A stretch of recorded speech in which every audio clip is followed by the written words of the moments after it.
ప్రపంచవ్యాప్తంగా వస్తున్న మార్పులకు అనుగుణంగా భారత ప్రభుత్వం నూతన విద్యా విధానం 2020ని అమలు చేస్తోంది. పాఠశాల దశ నుంచి సాంకేతిక పరిజ్ఞానాన్ని జోడిస్తూ డిజిటల్ తరగతులను కూడా ఈ విద్యా విధానంలో విద్యార్థులకు అందుబాటులోకి తీసుకువచ్చారు. అనంతపురం జిల్లాలోని ప్రభుత్వ పాఠశాలల్లో నూతన విద్యా విధానం సమర్థవంతంగా అమలవుతోంది. ఇందుకు సంబంధించి దూరదర్శన్ అందిస్తున్న ప్రత్యేక కథనం.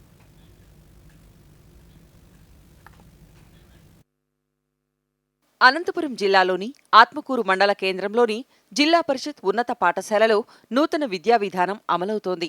ఈ విద్యా విధానంలో భాగంగా విద్యార్థులకు డిజిటల్ తరగతుల ద్వారా విద్యా బోధన చేస్తున్నారు. ప్రతి పాఠాన్ని డిజిటల్ స్క్రీన్పై చూస్తూ పాఠాలు వినడంతో పాఠాలు బాగా అర్థమవడంతో పాటు జ్ఞాపకం కూడా ఉంటున్నాయని విద్యార్థులు పేర్కొన్నారు.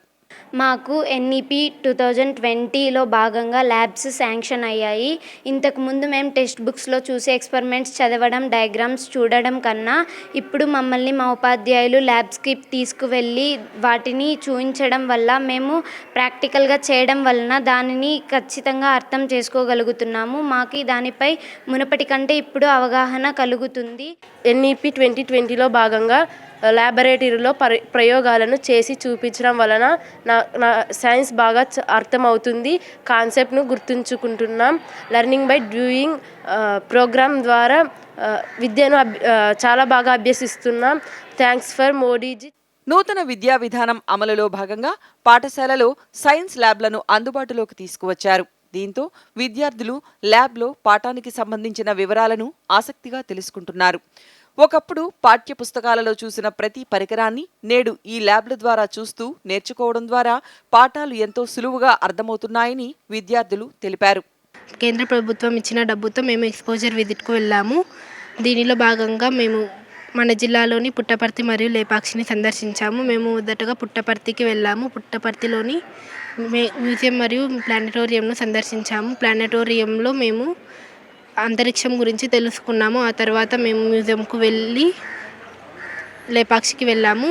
లేపాక్షిలోని చారిత్రక కట్టడాలను చూసాము. ఈ ఎక్స్పోజర్ విజిట్ ద్వారా మేము ఒకవైపు విజ్ఞానాన్ని మరొక వైపు వినోదాన్ని పొందాము. ఈ అవకాశం ఇచ్చిన కేంద్ర ప్రభుత్వానికి నా ధన్యవాదాలు. నూతన విద్యా విధానం కేవలం విద్యకు మాత్రమే పరిమితం కాకుండా మానవ మనుగడకు, చదువు పూర్తయిపోయిన తరువాత యువత ఉద్యోగాలకే పరిమితం కాకుండా స్వయం శక్తి సాధించేలా లలిత కళలు, వృత్తి నైపుణ్యం కోర్సులను కూడా ఇందులో చేర్చారు.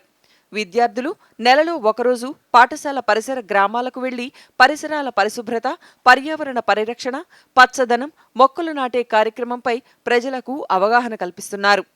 నూతన విద్యా విధానం విద్యార్థులను విద్యావంతులుగా తీర్చిదిద్దడంతో పాటు వారు స్వశక్తి సాధించే దిశగా ముందుకు తీసుకువెళుతోంది.